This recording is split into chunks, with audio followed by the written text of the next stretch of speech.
What is going on, everybody? Welcome back to The Haunted Beard. My name is Jake, and if you've been following along, I have been making my way through the entire Scream franchise, and today I'm going to be talking about Scream 4. So, before I get into it, though, if this is something that you like and you are interested in videos like this is what I do on my channel, The Haunted Beard. It is all horror and thriller movie content, so do me a favor. Click that red subscribe button. I would greatly appreciate it. Now let's get into the movie. So Scream 4 came out in 2011, and it was directed by Wes Craven. It was his final film before he passed away. It takes place 10 years after the events of Scream 3, and we find Sidney Prescott on this book tour, and she has written a book talking about her experiences of surviving all the Woodsboro murders and Ghostface killings. But of course, the Ghostface killer, a new killer, has emerged and is now terrorizing the town of Woodsboro. And it is up to Sidney and our regulars, Gale and Dewey, to unmask the new killers. I want to start off by saying that this film holds a special place in my heart. This movie was actually filmed in my old hometown, and the opening shot after the opening scene and the title card is a shot of kind of the old downtown area that I used to live and I would frequent all the time. And I have kind of a cool story is that you can actually see in this shot, this building right here is an old-timey theater, and I actually watched this movie when it came out in that theater. I had no idea it would actually be in the film, so it was this really cool experience and kind of this pleasant surprise sitting there in that theater and then seeing that theater in the movie as I'm watching the movie. So it's just kind of a really cool thing, and so because of that, this movie just kind of holds sort of a special place in my heart. As I've done in all the reviews so far, let's talk about the opening scene, and I really like the opening scene in Scream 4. I think that this is the best one since the original. They kind of set it up. They really go a meta within the meta element here. They set it up and you realize you're watching the opening sequences to the Stab films, and now there's 7 of them. And so I really like just kind of the setup, the execution here. They start deconstructing not just the slasher genre, but other horror genres as well. And it's just filled with a bunch of movie references and just all sorts of horror movie talk and everything like that. And so I love just how this whole sequence is executed and written, and I think it's great. I think it's the best one since the original. Now, in addition to the regulars, Sidney, Gale, and Dewey, we get a handful of new characters here. Emma Roberts plays Jill, who is Sidney Prescott's niece. Her friend is Kirby. She has a boyfriend. The characters of Charlie and Robbie are kind of the film geeks. And we also get a new deputy, Deputy Hicks, who is a partner with Dewey. So there's a handful of new characters, new faces there. And I quite enjoy the new characters in Scream 4. I think the script does a pretty good job giving them a personality, an identity, and gives them enough depth to where they feel like characters and not just these sort of faceless people, cannon fodder for the new killer. And so I think that is one of the highlights out of Scream 4. Specifically, I like the characters of Charlie and Robbie. They are the film geeks, and they have a film club at school.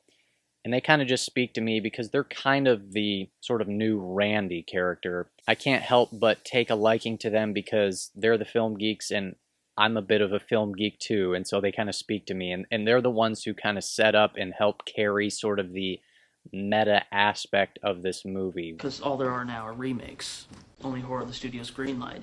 I mean, there are still rules, but the rules have changed. The unexpected is the new cliche. Yeah, you gotta have an opening sequence that blows the doors off, dial up some flashy music video direction, and the kills gotta be way more extreme. Modern audiences get savvy to the rules of the originals, so the reversals become the new standard. And I like too how through the meta aspect, Scream 4 even kind of pokes fun at itself. One of the critiques I made with Scream 3 is that I felt that the series at that point had kind of started becoming formulaic. And you could kind of start telling what the formula to the Scream films were, and that was the very thing it was kind of deconstructing. And so it becomes self-aware again of that aspect in this, And so I think that works pretty well. There's another scene later on with the two cops, Adam Brody and Anthony Anderson, also talking about sort of the typical formula that you would expect to see. You know what? I'll take the next perimeter. I'll be right back. Shit. I know this one. You're not supposed to say that, are you? New decade, new rules. You know, these days, you might come back, find me dead, eyes gouged out, tongue sticking out. It's really just kind of taking down any and all formulas that everything is unexpected. There is no formula anymore. It's just complete unexpected surprise.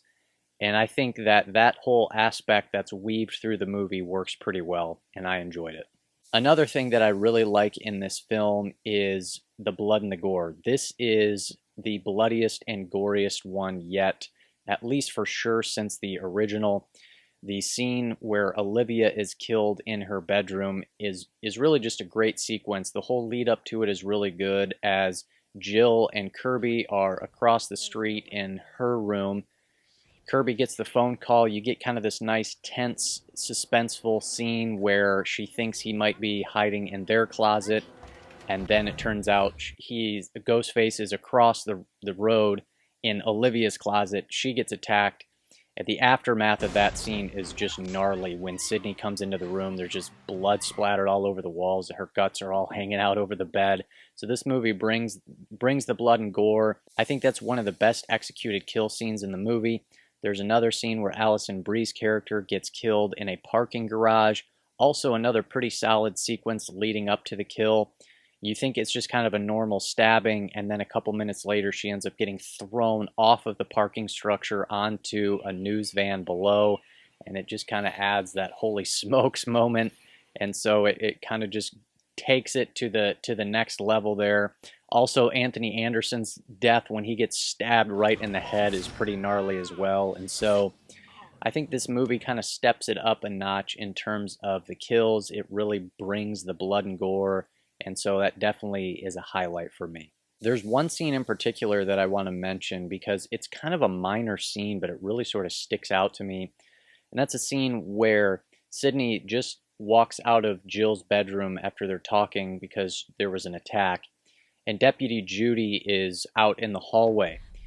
And it's just sort of this simple thing where she is kind of off in the distance a little bit in the shadows, and just for whatever reason, just sort of that lighting setup and the presentation of it just kind of is really creepy and eerie, and it just kind of has this sort of sinister feel to it. And like it's there's not a whole lot there, but for some reason that scene just kind of sticks out to me to where it sort of this genuine creepiness comes across, because you kind of feel like Sid, because there's sort of this kind of underlying implication that maybe she's possibly the killer.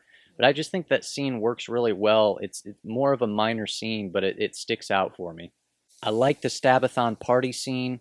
I like how there's a direct connection back to the original, with Gail filming and Dewey watching her on the screen yelling, "Gail, look out, there's a killer," just like the scene with Randy in the original. And that really sort of connects another meta aspect to this, setting up the rules of the reboot and how the reboot is there to improve upon or try to outdo the original.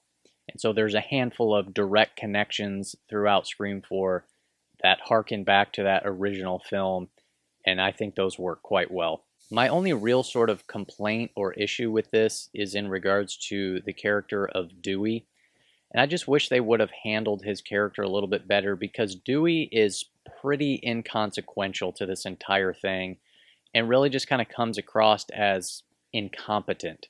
He's always a step behind and a minute too late, and he really doesn't affect the plot at all. And as I said, he just kind of comes across as incompetent. And I know there's always kind of that aspect to Dewey where he's kind of the lovable dummy in a way, but it seems like even though he's kind of been a goofball, he still is a good police officer, or at least in the original he was. But even when he wasn't a cop in part 2 and 3, he's still there and kind of more directly involved with protecting and fighting and things like that. And in this, he just is just always too late and he's always behind, and he doesn't really do any sort of good police work here. And so I wish they would have handled his character a little bit better.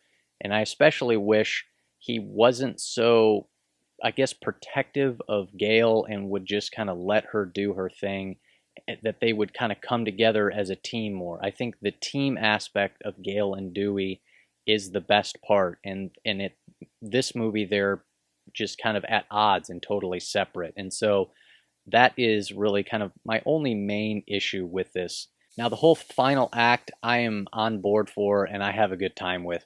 I think they do a good job hiding the identities of the killers. I think the reveal of the killers is pretty solid. I like the scene where Sidney and Kirby are down in the basement and Charlie comes pounding up at the door and Kirby doesn't let him in. And then she gets the call from the killer and is answering all the, the horror movie questions. Again, kind of a direct connection back to that original film. Then she comes out there because she thinks she's finally going to set him free, and boom, then she gets stabbed. And it's just a great moment. I love just the build up and everything there. It works really well. I think Hayden Panettiere is really solid in this. I like her character quite a bit.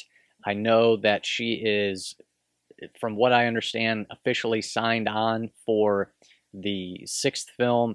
They kind of started an online campaign for Bring Back Kirby, so I'm on board for that. I'm excited to bring back her character. The final reveal that Jill is one of the Ghostface killers as well, I think is pretty solid. I think Emma Roberts is pretty great in this whole final sequence where her evil side comes out and she flips that switch.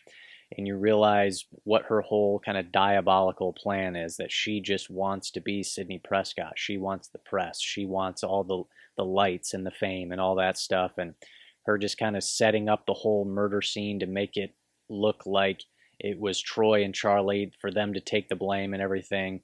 I think it just works really well, and I like her performance through that. Overall, I have a really fun time with this movie. Like I said, it holds a special place in my heart because of where it was filmed.